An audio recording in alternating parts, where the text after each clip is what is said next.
Peace.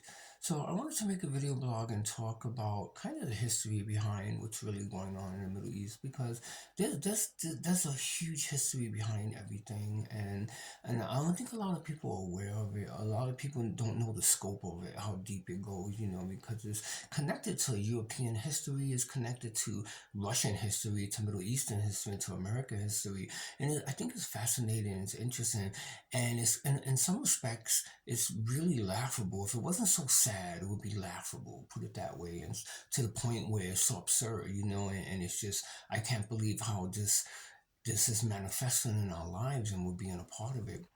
And we don't really know the implications of it. Like, what is this gonna, the long time effects it's gonna cause in humanity.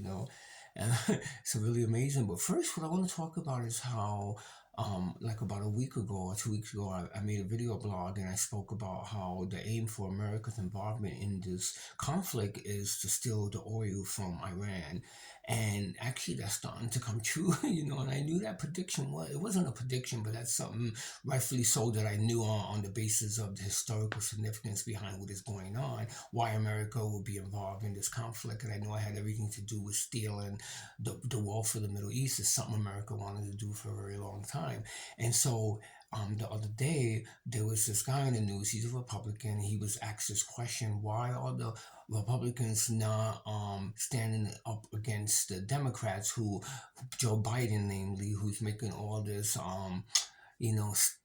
supporting Israel and giving Israel money and arms and everything? Why they're not protesting, considering Republicans always protest against Democrats? That's something they do. I mean, the Democrats could just have a baseball game and the Republicans will protest and say, no, no one's having fun today. That's just in their nature, what they do, right? And they do it to each other and everything. But it's funny how this time around, Republicans are being really silent on all the decisions that Joe Biden's making. And the reason why, because they have an vested interest in it as well. And it has everything to do with wealth and control and money and so on and so forth and everything. So there was a Republican and he was talking, and then they asked him the question why they're not protesting against the decision making that Joe Biden's making, considering he's participating in war crimes. What Joe Biden's doing is actually against the Geneva Convention. It's a war crime what he's doing. He's participating in a war crime, and people are not protesting. They're just being silent about it and everything. And so this guy, what he said was, he substantiated what I said in my video blog. What he said was, he goes, well, you got to understand, if Iran gets mad at us for supporting Israel, they may shut down the pipeline. That means it's going to mess up our economy and Americans are going to suffer. That's what he said. So in other words, what he was saying, so we should just go in there and kill the Iranians and steal all their oil before they shut it down. And that's one of the oldest tricks in the books. That's what politicians been doing since the formation of America. That's what the aristocracy did in Europe. That's what they do, is that's just propaganda, basically. They tell you something like, we have your best interest in mind, so we got to do this and we got to do this, because we don't, this is going to happen. And it's all based on fear mongering and fear theory rising, like theories based on fear. It's all not substantiated in any form of reality, but it's all tied into fear and everything to scare us into siding with them. And that's what he was doing. And I said, I can't believe this guy is doing that. Republicans are not that smart, and Democrats are not that smart. They don't exercise critical thinking. They don't understand anything, and they don't even know how to explain things. They don't even know how to cover up the tracks of their lies. They just say things, and people just fall for it and believe it because they're politicians.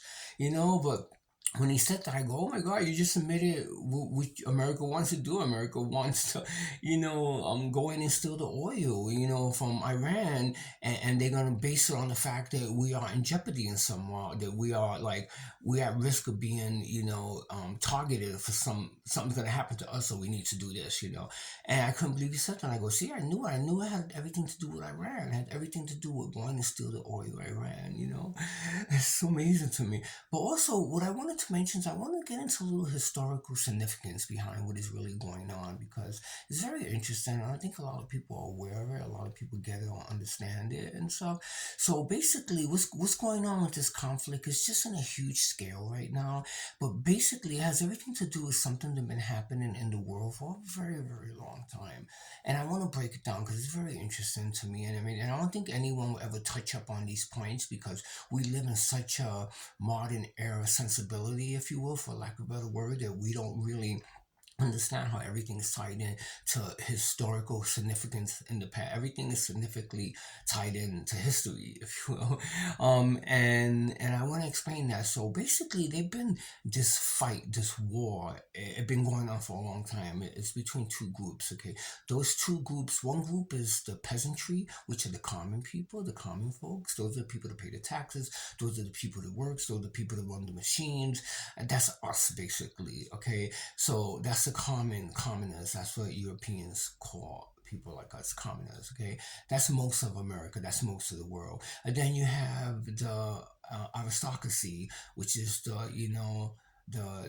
aristocrats. Those are the people that own all the properties, all the lands. That's like the Catholic Church. We call those people the clergy, and we call the nobility in England, and then we call them the imperialists in China and Asia and Japan and stuff. So those people always govern the land, own the lands, and they work for, and we work for them and everything. So there always been this revolt against the aristocracy, okay, by the commoners, by the peasantry, and that's been going on for a long time. That's what the Napoleonic Wars were about with Napoleon, and also to an extent the Nazi Party when they first started.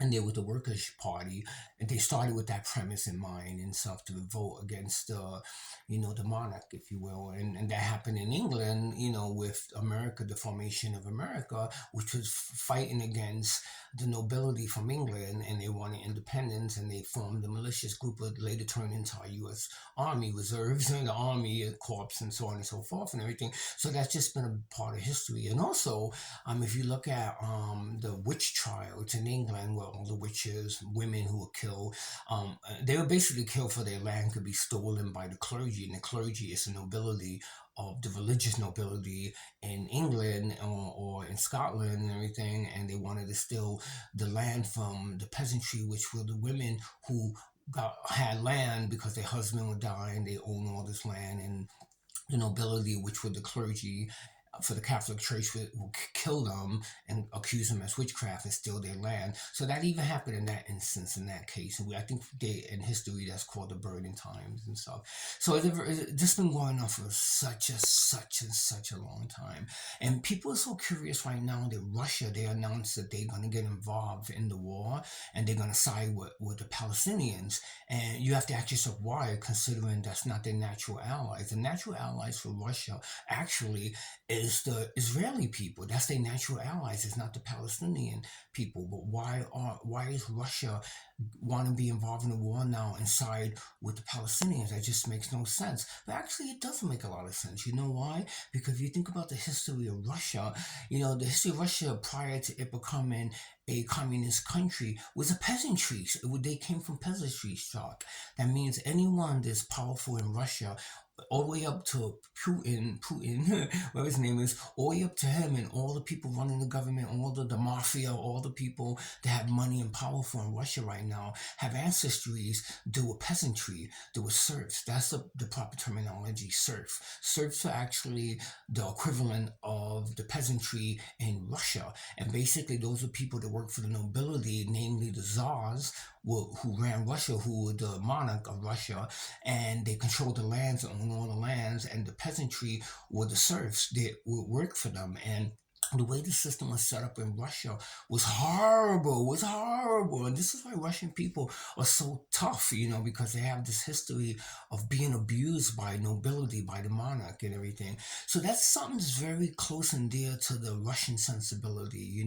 So it just makes perfect sense to me that they would side with the underdog, that they would side with the Palestinians because they went through that in their history. They went through that. And that's why Ireland as well, with the IRA, Ireland when the Prime Minister of Ireland was talking about the Israeli people, and he went off, and I think I posted a video about that. It was really really interesting, but it was a YouTube video, and he was just talking about the genocide, about apartheid, and so on and so forth, about the Palestinians, and he was siding obviously with the Palestinian. He's pro-Palestinian. He's the Prime Minister of Ireland, I think Ireland or Scotland, and he was speaking firmly about it and everything because he was referencing where the Irish people went through when because they're peasantry as well, and then they went through this horrific thing being governed and being marginalized by the British Empire, so they know how it is to be marginalized, to be the underdog, and so he was just rightfully so talking about it, speaking about it very powerfully, and gave a beautiful, powerful speech. But he was even siding with the Palestinian. The reason why people are protesting all over the world because most people are commoners. Most people are part of the peasantry stock, and they're not aristocrats. They're not part of the aristocracy, And so they are tired. People are so tired of these uppity rich people running things and controlling, owning all the property and all the land, and not helping the common people, or the common people are making these people wealthy. We saw that with slavery. That's what slavery was all about in America. America became wealthy not because of intelligent people, but it became wealthy on because of black people, because of slaves. And that's the same thing. Black people are the peasantry, and the slave owners are the aristocracy. I mean, that's basically what it boils down to. So it makes perfect sense that Russia is going to get involved and side with the Palestinians, and people are just so surprised about that. They're like, why are they getting involved in it when they were natural allies with the Israelis? No, but also they're peasantry, so they want to fight against the aristocracy. They want to fight against the repressive forces, which is the uppity rich. And this is why, I talked about class, and I said this has to do with class and race, because that's been the biggest fight for a long time. The biggest fight for a very, very long time always been about class. It's always been about the lower class being suppressed and being marginalized and being disenfranchised, feeling disenfranchised because they're marginalized by this some kind of entity and some type of force that controls everything. And just people are so fed up with that. People are so sick of it. And this is why now Russia wants to get involved in everything. And if you look at just as a whole, the Palestinians, the Middle Eastern people, yeah, the Middle East is wealthy right now, all the oil reserves and everything. But you got to understand where they come from. They all peasantry. They all come from the lower classes. They all come from the so-called non-sophisticated races, which are the races of the brown people, which are the races of the marginalized, which are the races of the peasantry. And you also have that his historical significance in England as well. And you also have it in America too, in the very early formations of America was built on the backbones of the peasantry, and the common folks and everything. And this is why America, and plus what we've been going through with our economic system in America, so on and so forth, and everything, and people, the middle class fading away, and the yuppie class, which are the upper class. You got the yuppies now in America is a form of aristocracy. That's basically what the yuppie class is right now. Now they're able to move into these neighborhoods that once were disenfranchised and gentrify those neighborhoods and make those neighborhoods, you know, um, for them and everything, stealing the land from the poor people and not allowing the poor people to live among them. That's the same old shit that been happening all over America right now. But it's the same old thing. It's the same old story, man. Like it's not going away. It's not fading, and it's not turning. It's not warping to something good, namely, equality. But it's staying like that. And now the middle class is almost vanishing, it's fading away. We have no more middle class. And so all those people that once were middle class now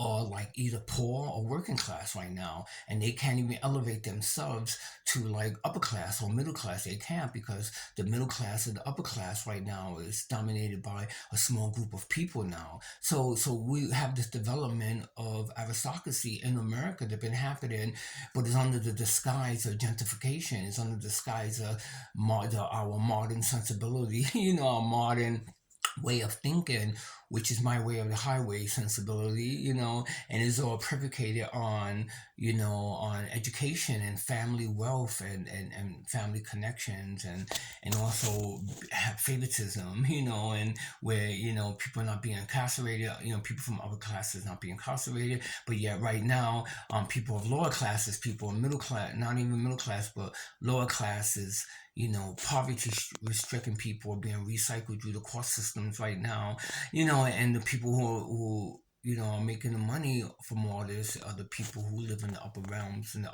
upper crust of society, namely like the yuppie people, the people that come from the so-called good affluent families, So it's the same old thing in America, man, and it's been getting worse and worse in America, and this is why people are protesting, because people feel that pain, people can relate right now, because they're almost in the same boat as the Palestinian people. And then you have and that's why the Republicans right now are from the higher crust of society. They are connected to the affluent families, and and then they're all Christian too. In America, they have what they call white Christian white identity movements, which are kind of these racist evangelical organizations. They live in these gated communities all over America and everything. And those are all Republican families right now. They're all Christian, they're all evangelical. And so they all want us to go into a war because it's gonna make America's gonna become so much wealthy if we get into a war with Iran and we steal all the oil. We're gonna run the whole world again if we do that. That's gonna change everything. But it's not gonna happen because of Russia, who, like I said, comes from the peasantry, comes from the serf stock, is going to get involved. And that's a nuclear power, and they equal with us as far as our military capacity is concerned. They are equal to us, and they're going to get involved. And also, China is going to get involved. So it's not going to be good for the world. I mean, it's going to be the beginning of the end of everything. And people don't see that, but people are just so greedy. We live in a generation of greed right now, and everything. And Republicans and like the Democrats, and they're holding hands on the aisle right now. They're not at odds. First time in history, they're not at odds with one another because they have a main invested interest. They both, which is wealth, which is power, which is to suppress the common American person and keep us fighting amongst ourselves, black and white and race and stuff, while they make money and build these gated communities and continue to prosper and live. That's their aim game. And I mean, it's really horrible, and they reveal in their face because they're not really that intelligent. We all know that, but they're revealing what they really about, and what they really want, and what is their aim, and what is their invested interest in this conflict, and has everything to do with wealth, has everything to do with class discrimination, and it's more of a class thing than a race thing. I mean, race thing is because certain races fall into certain class, orientations, if you will. But so it's not. It hasn't really nothing to do with race. It has everything to do with class discrimination. Class peasantry versus aristocracy. And I think is very interesting to me.